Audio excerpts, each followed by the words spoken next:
नमस्कार दोस्तों। आज हम लोग मौलिक अधिकार का अगला पार्ट देखेंगे जो कई एग्ज़ाम में पूछे भी गए हैं और बेहतर प्रैक्टिस और प्रीवियस ईयर पेपर के लिए आप चैनल को सब्सक्राइब कर लीजिए।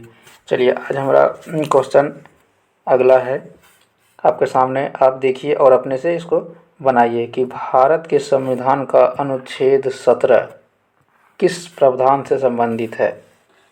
ऑप्शन नंबर ए है बालाश्रम से उन्मुक्ति और ऑप्शन नंबर बी है धर्म के आधार पर विभेद से मुक्ति, ऑप्शन नंबर सी है अस्पृश्यता से उन्मुक्ति और ऑप्शन नंबर डी है नौकरी में समान अवसर। तो इसका जवाब आप लोग दीजिए। आसान सा क्वेश्चन है कि अनुच्छेद 17 किससे संबंधित है। देखिए ये सभी जानते हैं कि अनुच्छेद 17 संबंधित है अस्पृश्यता से उन्मुक्ति यानी कि छुआछूत का अंत है अनुच्छेद 17 में। आते हैं अगला क्वेश्चन। देखिए CDS 2019 में पूछा गया क्वेश्चन है। क्वेश्चन में है कि भारत के संविधान का निम्नलिखित में से कौन सा अनुच्छेद यह निर्धारित करता है कि राज्य कोष से संपोषित कुआं, तालाब, स्नान घाटों का प्रयोग करने के लिए किसी भी भारत नागरिक को वंचित नहीं किया जा सकता। CDS 2019 में पूछा गया है, तो इसका जवाब दीजिए आप लोग कि किस अनुच्छेद में यह कहा गया है कि राज्य कोष यानी कि ये राज्य कोष मतलब राज्य के द्वारा जो बनाया गया है कुआं, राज्य के जो सरकारी तालाब है और स्नान घाट के प्रयोग से किसी भी नागरिक को वंचित नहीं किया जाएगा, किस आर्टिकल में है। तो आपका ऑप्शन नंबर ए है अनुच्छेद 14, बी है 15, 16 या 17। देखिए इसका राइट आंसर हो जाएगा अनुच्छेद 15। अनुच्छेद 15 में ही कहा गया है कि किसी भी व्यक्ति को जाति, धर्म, मूल वंश, लिंग, जन्म स्थान के आधार पर किसी भी सार्वजनिक जगह पर भेदभाव नहीं किया जाएगा। तो क्वेश्चन थोड़ा सा घुमाया गया है कि सार्वजनिक जगह पर यहाँ पर क्या लिखा गया है, संपोषित कुआं और तालाब और स्नान घाट। मूल संविधान में यह भी लिखा गया है, तीनों चीज़ लिखा गया है कि यह सब सार्वजनिक चीज़ है। तो सार्वजनिक जगह पर अनुच्छेद 15 हो जाएगा। और अगर इसमें आप चारों ऑप्शन की बात करिएगा तो अनुच्छेद 14 जानबे करते हैं कि विधि के समक्ष समानता है। अनुच्छेद 15 हो ये गया कि जाति, धर्म, लिंग, जन्म स्थान के आधार पर आप सार्वजनिक जगह पर भेदभाव नहीं कर सकते हैं, स्कूल, कॉलेज, स्नान घाट, तालाब, कुआं आदि में। अनुच्छेद 16 हो गया लोक नियोजन में समानता, सरकारी नौकरी में। अनुच्छेद 17 अभी ऊपर में जस्ट हम लोग देखे हैं कि अनुच्छेद 17 क्या है, छुआछूत का अंत है। देखिए अनुच्छेद आपका है क्वेश्चन नंबर अगला। देखिए इसमें क्या है कि भारत के संविधान में जो मूल अधिकार के अंतर्गत स्वतंत्रता का अधिकार को 4 अनुच्छेदों द्वारा प्रदान किया गया है। हम सभी जानते हैं उन चारों अनुच्छेदों का इसमें नाम बताना है। ये UPPCS 2016 रिसेंट पूछा गया है। तो देखिए स्वतंत्रता का अधिकार किस में है, 19 से 22 में, कि ऑप्शन नंबर बी है 19 से 24 में, कि ऑप्शन नंबर सी है 20 से 23 में, कि 14 से 18 में। इसमें बताइए आप लोग कि स्वतंत्रता का अधिकार कहाँ से कहाँ तक है। तो ये हम लोग सभी जानते हैं कि यह 19 से 22 तक है। 19 से 22 में स्वतंत्रता है और आपका 14 से 18 तक में समानता है। 23-24 में आपका हो जाएगा शोषण के विरुद्ध, वो तो आगे है, उसको हम लोग आगे देख लेंगे।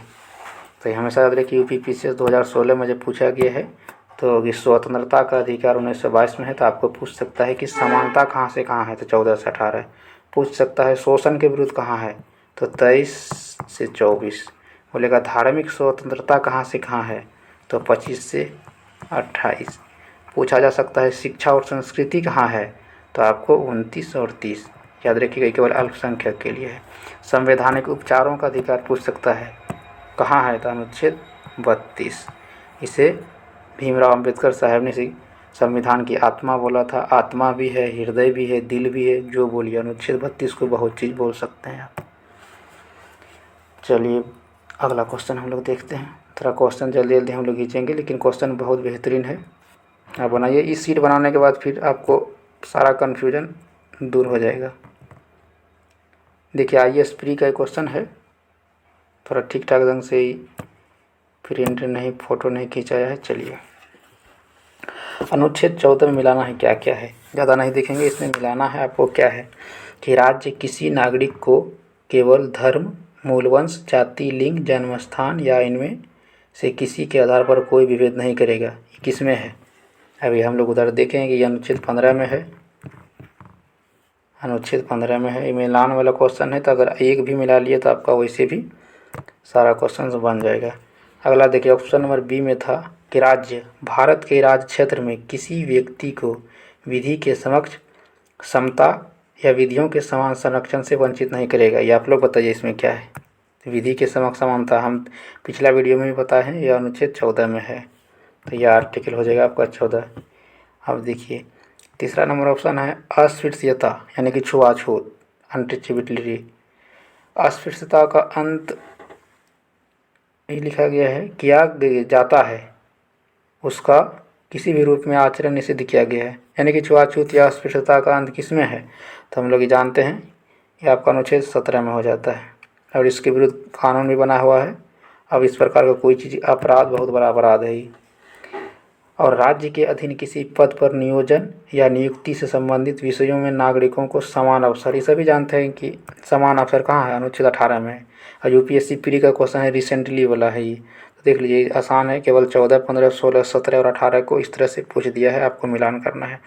देखिए आज एक क्वेश्चन है, ये क्वेश्चन का जवाब आप लोग को देना है, क्या है कि ये क्वेश्चन में जो है आयोग और जो बुक में है दोनों का आंसर जो है मिसमैच है, अलग अलग है। तो क्वेश्चन आप लोग के लिए है, ये आप लोग इसका जवाब दीजिएगा। देखिए क्वेश्चन है बहुत बढ़िया, अगला वीडियो में इसका जवाब हम देंगे कि भारत के संविधान के अनुच्छेद 14 के अधीन प्रतिस्थापित विधि के समक्ष समता तथा विधियों के समान संरक्षण का लाभ निम्नलिखित में से किसे प्राप्त होगा?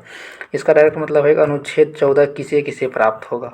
असिस्टेंट कमांडेंट में रिसेंटली 17 में पूछा गया क्वेश्चन था, तो देखिए आयोग और को किताब का आंसर अलग अलग है, तो आप इसका जवाब दीजिए। क्या यह भारत में रहने वाले सभी नागरिकों को प्राप्त है आर्टिकल 14, या विदेश में रहने वाले सभी नागरिकों को प्राप्त है, या भारत के राज्य क्षेत्र के अंदर रहने वाले विदेशियों को प्राप्त है, या भारत में जन्मे सभी नागरिकों को? चारों में कौन सा सही है, ये आप लोग कमेंट में ज़रूर बताइएगा। चलिए आते हैं क्वेश्चन नंबर अगला कि भारतीय संविधान का कौन सा अनुच्छेद अस्पृश्यता का उन्मूलन करता है? बड़ी बार क्वेश्चन से पूछा गया है कि छुआछूत अस्पृश्यता का उन्मूलन किस आर्टिकल में है, तो हमेशा बहुत इंपॉर्टेंट है, अनुच्छेद 17 में है। ये तो वेरी वेरी वेरी इंपॉर्टेंट है, हर एग्जाम में पूछा ही जाता है आर्टिकल 17 के बारे में। चलिए एक है MBBS 2012 में देखिए क्वेश्चन पूछा है, ये उसी से संबंधित है, फिर वही आ गया, अस्पृश्यता से उद्भूत अपराध गठित नहीं होगा। यानी कि देखिए क्वेश्चन ही बहुत ही ठीक ठाक है कि अस्पृश्यता यानी छुआछूत का जो अपराध है वह किस समय नहीं माना जाएगा। तो इसका देखिए ऑप्शन नंबर ये है कि अभियुक्त को कार्य जनसाधारण के किसी अनुभाग व्यक्तियों के फायदे के लिए एक मूर्त न्यास के अधीन फायदे के उपभोग करने के संबंध में। इसका हम थोड़ा डिटेल में बताएंगे, इधर इंग्लिश हिंदी में लिखा गया है थोड़ा डिफ़िकल्ट। दूसरा है अभियुक्त को कार्य अलंकारों के उपयोग करने के संबंध में, या अभियुक्त के अपराध कारित करने के संबंध में, या अभियुक्त और परिवादी पीड़ित समान सामाजिक समूह से हैं। इसका आप लोग जवाब दीजिए कि कब आर्टिकल 17 जो है ना अपराध नहीं माना जाएगा। अगर इसको आसान भाषा में देखें हम लोग तो ये डायरेक्ट ऑप्शन नंबर ए में लिखा गया है कि अगर कोई व्यक्ति है उस पर यह अपराध है कि आपने छुआछूत का उल्लंघन किया है, अगर वह जनसाधारण के काम के लिए कर रहा है क्या फिर भी उसे मान लिया जाएगा? मान के चलिए कोई जनसाधारण के काम के लिए कुछ ऐसा कार्य कर दिया जिससे छुआछूत का उल्लंघन हुआ, तो क्या उसको सज़ा मिलेगा? दूसरा है अभियुक्त का कार्य अलंकारों के उपयोग करने के संबंध में है, ये भी एक तरह से वही चीज़ है। अभियुक्त के अपराध कारित करने के में सक्षम नहीं है, अगर कोई व्यक्ति अस्पृश्यता का अपराध करने में सक्षम नहीं है और उस पर यह आरोप लगता है कि आपने अपराध किया है, क्या उस समय आर्टिकल 17 माना जाएगा कि आपने उल्लंघन किया है? या अभियुक्त और परिवादी यानी कि जिस पर अपराध हुआ है और जिसने अपराध किया है, अगर दोनों एक ही जाति से है तो देखिए यही आंसर सही है कि अगर दोनों एक ही जाति से है तो उस पर छुआछूत का कोई अपराध नहीं लगेगा। अगर मान के चलिए SC है और SC से विवाद हुआ है, ST है ST से विवाद हुआ है, तो फिर छुआछूत यहाँ पर नहीं माना जाएगा। तो ये देखिए डायरेक्ट क्वेश्चन पूछा गया है, तो इसे ध्यान में दे दीजिए। डायरेक्ट भी आंसर है कि कब छुआछूत नहीं माना जाएगा। तो जब वादी परिवादी एक कास्ट का हो तो नहीं माना जाएगा। आते हैं हम लोग अगला क्वेश्चन। ये IAS प्री 2020 में पूछा गया क्वेश्चन है, तो हम लोग देख लेते हैं।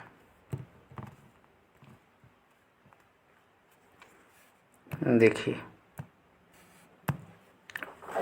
इस सीट में सभी प्रकार का क्वेश्चन है। ये क्वेश्चन देखने से ज़्यादा आप अपने से बनाने का प्रयास करिए तो बहुत ज़्यादा इसमें फ़ायदा होने वाला है। निम्नलिखित मूल अधिकारों के किस संवर्ग में, वही अस्पृश्यता से बड़ी सवाल है वो, अस्पृश्यता के रूप में किए गए विभेदन के विरुद्ध संरक्षण समाविष्ट है?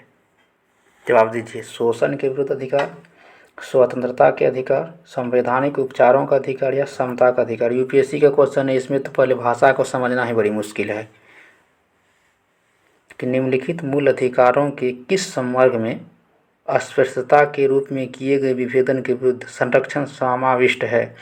अगर इसको आसान भाषा में समझिएगा तो अस्पृश्यता का जो हमें अधिकार मिला है वो किस आर्टिकल में है या किस तरह के अधिकार में दिया गया है? तो हम लोग सभी जानते हैं समता के अधिकार में आता है कि 14 से 18 है समानता और 17 में है आपका अस्पृश्यता। तो ये क्या समता के अधिकार में। वैसे भी अस्पृश्यता का उल्लंघन समता के अधिकार को बराबर करने के लिए ही दिया गया है कि सभी व्यक्ति समान हो जाए।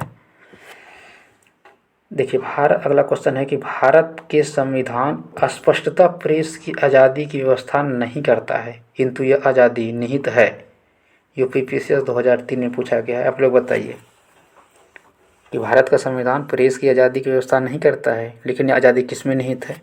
19 के ए के अ में, या 19 के ए के ब में, 19 के ए के स्व में, या 19 के ए के द में?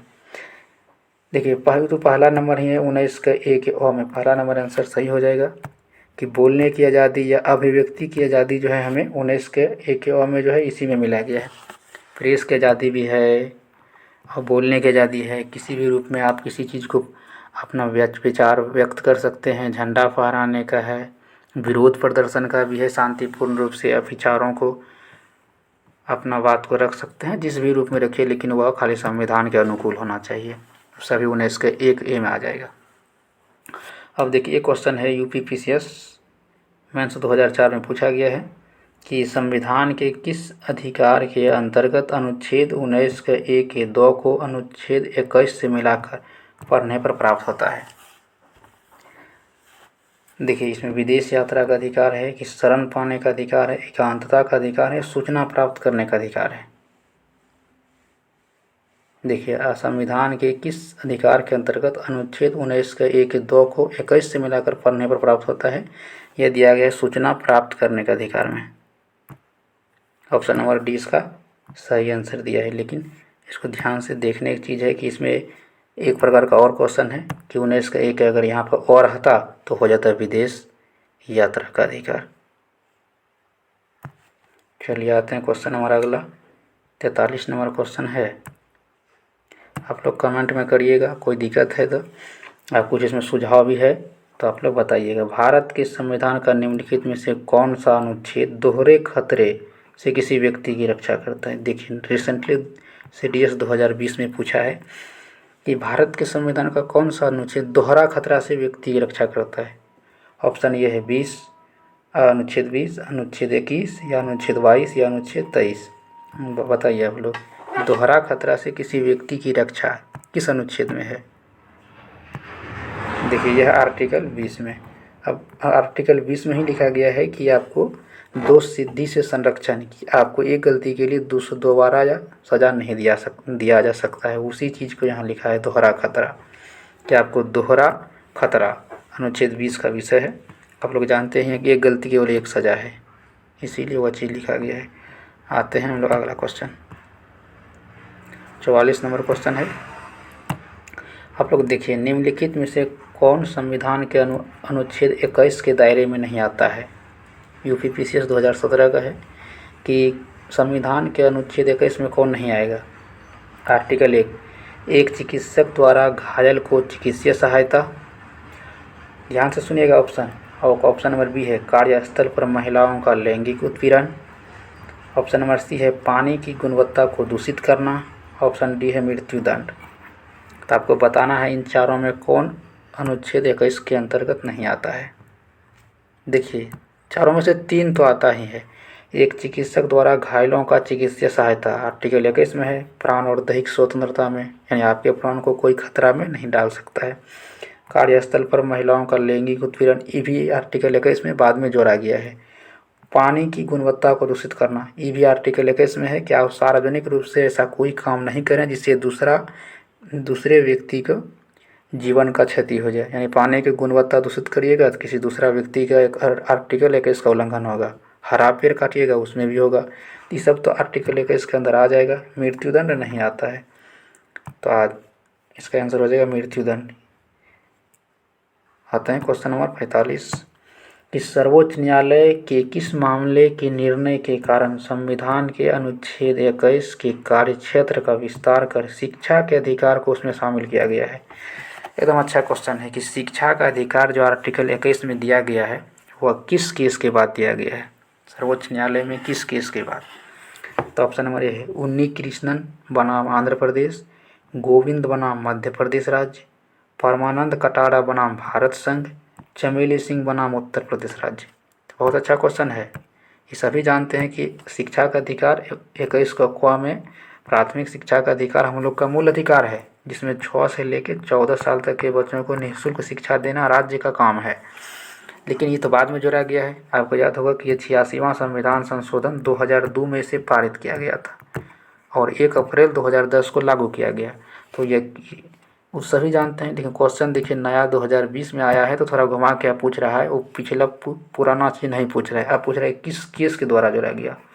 तो इसका आंसर है उन्नी कृष्णन बनाम आंध्र प्रदेश राज्य। उन्नी कृष्णन बनाम आंध्र प्रदेश राज्य का एक केस था, वो भी मेडिकल में प्रवेश के लिए एक केस दिया गया था। कोई मेडिकल छात्र था मान के चलिए, और उसमें मेरिट में पास हुआ, लेकिन बहुत ज़्यादा पैसा का मांग उस राज्य या मेडिकल कॉलेज कर रहा था। उसी विषय में एक केस हुआ था, उसी पर या सुप्रीम कोर्ट में यह जजमेंट आया था कि नहीं, शिक्षा के अधिकार को जो है मूल अधिकार में दिया जाए, प्राथमिक शिक्षा को। उसमें तो यह भी मांग किया गया था कि पूरे शिक्षा को दिया जाए, लेकिन पूरा शिक्षा मुफ्त नहीं दिया जा सकता है, वह राज्य का विषय था, डीपीएसपी का। इसीलिए प्राथमिक शिक्षा है, याद रखिएगा। शिक्षा में भी हमें केवल प्राथमिक शिक्षा का अधिकार जो है, कहीं अगर क्वेश्चन पूछ दिया गया कि कौन सा शिक्षा मूल अधिकार है, तो केवल प्राथमिक शिक्षा, उच्च शिक्षा नहीं है। इसीलिए अगर आप 6 से 14 के बाद, 6 साल से लेकर 14 साल के बाद पढ़ाई करते हैं तो उसमें हर चीज़ में फिर पैसा लगने लगता है, और मूल अधिकार रहता तो वहाँ भी नहीं लगता। तो केवल प्राथमिक शिक्षा है। चलिए अगला क्वेश्चन हम लोग देखते हैं 46।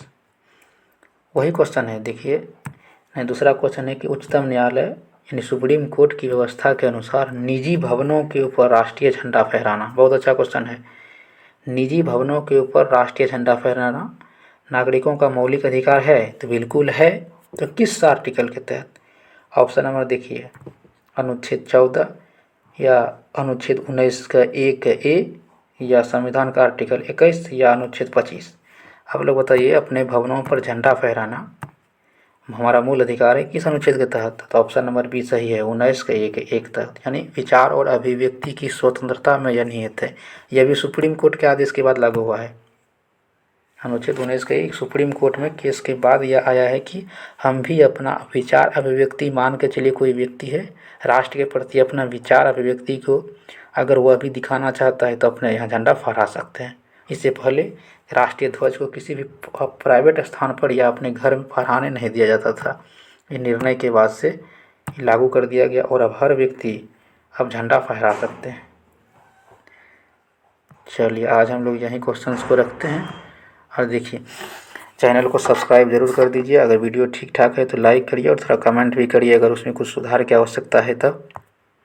धन्यवाद।